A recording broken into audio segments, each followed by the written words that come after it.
Hello बच्चों, तो चलिए प्रश्न देखते हैं। और प्रश्न है, आवर्त सारणी में संक्रमण तत्वों की दो पंक्तियां हैं जिनमें से प्रत्येक में 14 तत्व हैं। ठीक है, इसका कारण क्या हो सकता है? पहला है, चुंबकीय क्वांटम संख्या के लिए f ऑर्बिटल 7 मानों को रखता हो, इस तरह कुल 14 इलेक्ट्रॉन हो। दूसरा है, आवर्त सारणी में केवल 14 इलेक्ट्रॉनों को समायोजित करने की जगह हो। तीसरा है, आज तक केवल 28 अंतर संक्रमण तत्व ही खोजे जा चुके हैं। चौथा है, कोई ब्लॉक अधिकतम 28 तत्वों को ही समायोजित कर सकता है। ठीक है, तो हम इस प्रश्न को हल करेंगे और सबसे पहले इसकी जो मुख्य अवधारणा है वो यहाँ पर नोट कर लेंगे। तो ये जो प्रश्न है ये आवर्त सारणी से है, तो इसकी जो मुख्य अवधारणा है यहाँ पर नोट कर सकते हैं, आवर्त सारणी। ठीक है, अब देखिए प्रश्न पूछा जा रहा है कि संक्रमण तत्वों की दो पंक्तियां जिसमें प्रत्येक में 14 तत्व हैं। ठीक है, तो देखिए संक्रमण तत्व जो होते हैं आवर्त सारणी में, ये होते हैं डी और एफ ब्लॉक तत्व।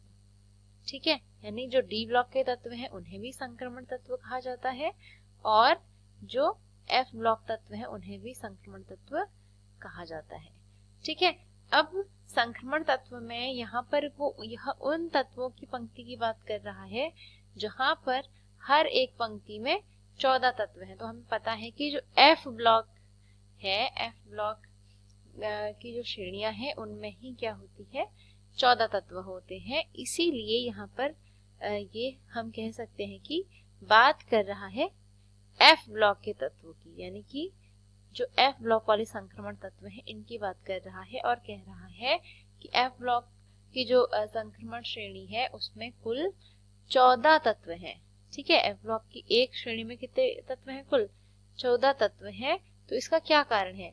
तो देखिए इसका सीधा सीधा कारण ये है कि एफ ब्लॉक में जो इलेक्ट्रॉनों की संख्या होती है, ठीक है, एफ ब्लॉक जो है इसमें होते हैं कुल 7 कक्षक। ठीक है, एफ ब्लॉक में कितने कक्षक होते हैं? कुल 7 कक्षक होते हैं और एक कक्षक में 2 इलेक्ट्रॉन आ सकता है। इसका मतलब 7 कक्षक में 7 गुणा 2 यानी कि 14 इलेक्ट्रॉन आ सकते हैं। और इसीलिए हम कह सकते हैं कि जैसे जैसे एक एक इलेक्ट्रॉन बढ़ेगा तो एक एक तत्व की संख्या बढ़ेगी और 14 इलेक्ट्रॉनों के लिए 14 तत्व जो है एफ ब्लॉक की एक श्रेणी में पाए जाएंगे। ठीक है, तो इसको इस प्रकार भी समझ सकते हैं जैसे अगर हम डी ब्लॉक की बात करें। ठीक है, यहाँ पर हम एक आसान सा एग्जाम्पल लेते हैं 3D श्रेणी का। ठीक है, तो 3D के अंदर कुल 10 तत्व होते हैं। ठीक है, जो कि स्कैंडियम से लेकर जब हम जिंक तक जाते हैं तो हमें पता चलता है कि इसमें कुल 10 तत्व हैं। तो इसका भी कारण यही है कि जो डी है, ठीक है, तो डी जो हमारा उपकोष है इसके अंदर कुल 5 कक्षक होते हैं और 5 कक्षकों में जो कुल इलेक्ट्रॉनों की संख्या होती है वो 10 होती है और 10 इलेक्ट्रॉनों का अर्थ है कि 10 ही तत्व इसमें पाए जाएंगे। इसी प्रकार एफ में भी क्या होगा, 7 कक्षक होते हैं और 14 इलेक्ट्रॉन होते हैं, अर्थात 14 ही तत्व इसमें भी पाए जाएंगे। ठीक है, तो जो आपको पहला विकल्प है वो कहता है कि एफ ऑर्बिटल में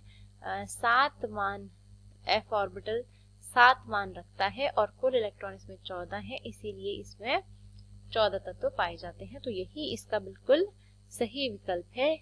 ठीक है, बाकी के जो विकल्प है वो गलत हो जाएंगे। ठीक है, तो जो सही उत्तर है वो यहाँ पर हम लिख सकते हैं जो कि है विकल्प नंबर ए। ठीक है, ये आपका सही उत्तर हो जाएगा। तो मुझे आशा है आपको उत्तर समझ में आया होगा। धन्यवाद।